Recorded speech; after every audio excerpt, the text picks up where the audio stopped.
Right, we're sticking with rugby. Jenny Murphy, good morning to you. How are you? Morning, I'm not too bad, thanks. What's your level of confidence about what kind of performance we're going to get from Ireland on Saturday morning?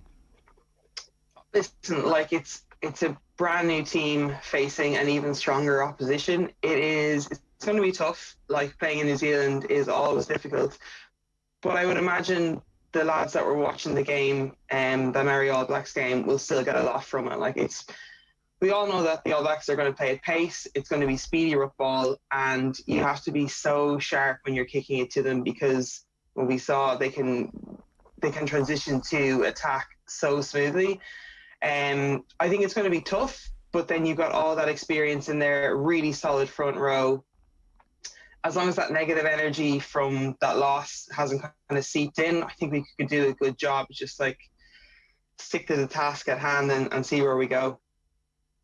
Yeah, it's kind of, it feels, I don't know, it's a really weird scenario where this is a team who we beat the last time we played them, and yet we're not feeling particularly confident about beating them this time because so much has changed in that relatively short period of time.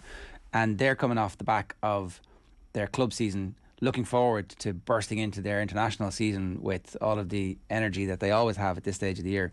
And we all just feel a little bit wrecked, it seems. And, you know, it's kind of the walking wounded at the moment. So, I don't know, maybe we're overreacting to that, and maybe we should expect Ireland to at least put in a performance this weekend? Yeah, I think they are going to put in a performance. And it's really easy to lean on, it's an 11-month season. It is long, and there's probably some wrecked bodies out there. And the fact that we're picking up some injuries, even at the tail end of what is an exceptionally long season, is tough. But in saying that, there's a trade-off of these players now have played a lot together, they've gelled together, and the All Blacks are fresh in after a club season, so it takes a little bit of time, you would think, for something to kind of click. There's pros and cons. The guys are going to be wrecked, but they know that at the end of the next 4 games, they can head to Bali, soak up some sun, pina colada, but finish on a high. And playing New Zealand in New Zealand is a challenge that everyone wants to. They do want to step up for, and it's where you want to perform, and it's where they want to get the win. Yeah, I think Niles Conor was already doing that. It was unbelievable, just coming off the plane and then absolutely tearing into it. Brilliant, and I thought he really put his hand up. Just serious effort from the Munsterman. In terms of the team selection itself, was there anything that was surprising? Peter Manny gets the start, Keith Earls gets the start. You can quibble about this. I see Tony Ward in the paper saying that Jordan Larmour should have been picked for his game-breaking ability, but they haven't gone back to Larmour in a long time. The fact that he's in the squad maybe is an opportunity. He might get an opportunity. No doubt there'll be injuries in that back three as the Test series wears on. But they love Keith Earls. They've given him a contract to the end of the World Cup, which is a real sign that we're backing you to get to the World Cup and be part of our squad. Yeah, and I can see why people have made the argument for Larmour, but you're going to have less space to do all that fancy stepping against the All Blacks. Weather in Hamilton the other day was manky, and Earls he's so consistent all the time. Yeah, you mightn't get as many flashes of brilliance, but that's not what you want at times for your winger. It's great, but you want consistent. You need to be solid, especially against this team. So no, I can see why they back Earls, and he's been he's basically had a second lease of life when he's playing ball now, and I think he's a stalwart of this team in particular. He adds a great bit of energy. So no, I can see why Farrell picked him. I can see why there's moans going up. But if I'm in that coaching staff, I'd be giving a nod to Earls myself. He's played against these before. He's got plenty of experience, and like you're saying, Larmour hasn't been in the green jersey for a while, so he's going to get an opportunity on this tour, but maybe not as early as he would like. Where does the balance lie between getting a humbling experience in a positive sense and a crushing experience like yesterday might have been, or that might be coming down the line over the next few weeks? Say, for example, if you're Jimmy O'Brien, who's been brilliant all season for Leinster and struggles a little bit yesterday, how do you ensure, if you're Andy Farrell, that becomes a positive experience? Because he may not get the minutes against New Zealand, against the All Blacks, to actually prove himself after a disappointing morning yesterday. I think a lot of that is when you get a little bit more experience, it's easier to find the positives and also be a little bit clinical with like, I did this poorly, I need to work on this. And then you kind of put it in a box and go ahead and try and like make the best of it, like learn from it.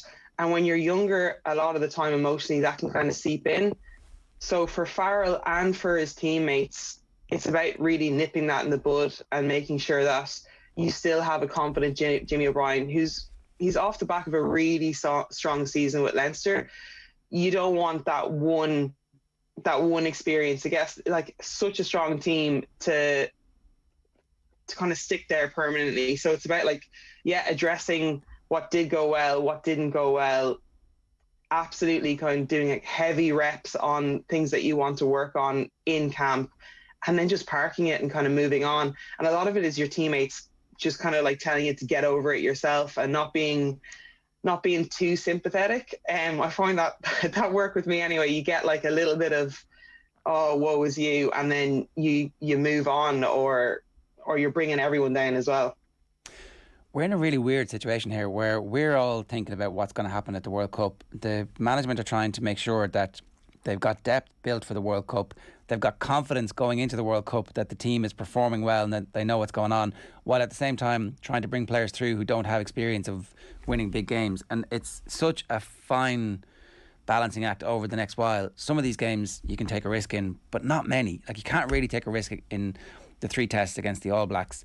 There's a couple of tests in November where you can take some risks, but again, if you get blown out in a big game by a future opponent who you might meet at the World Cup, what's the long-term psychological damage of that? And then you've got the Six Nations, and then you've got the World Cup, and that's it. Like, it's the World Cup is coming down the tracks.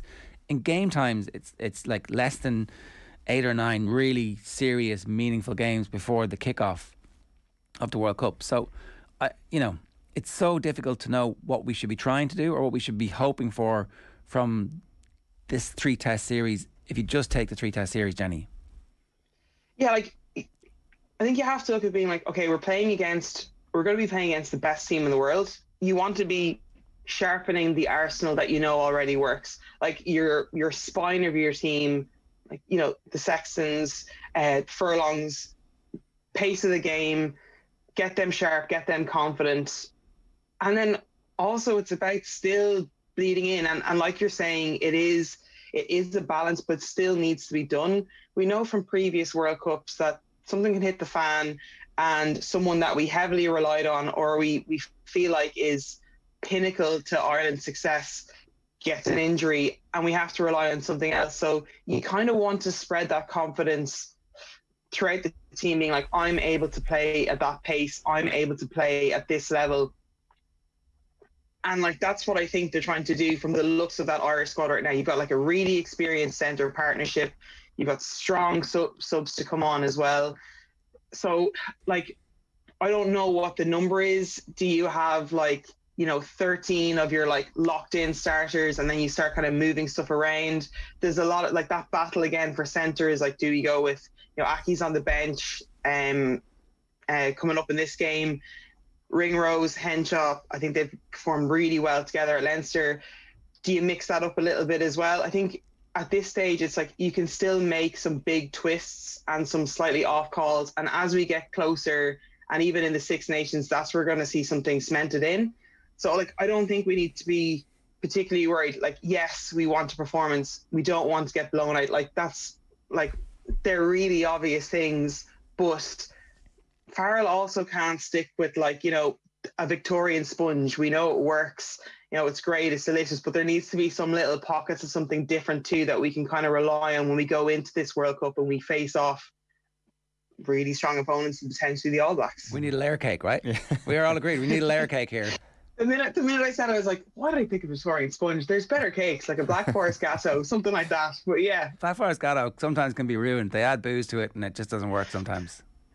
Yeah, you don't want to overdo the cherries. No, and the cherries are the little experiments here. So yeah, we'll stick with the cake analogy and I'll get slagged horrendously for this. There are no cherries in this team. This is like his first choice. This is, I'm going to war. If the World Cup final was tomorrow and these players were available and they were the only players available, that's who he's picking. There's zero experimentation with this group for this team, for this game on Saturday. So like, they're putting all of their chips in the middle, and it's like, right, lads, it's up to you now.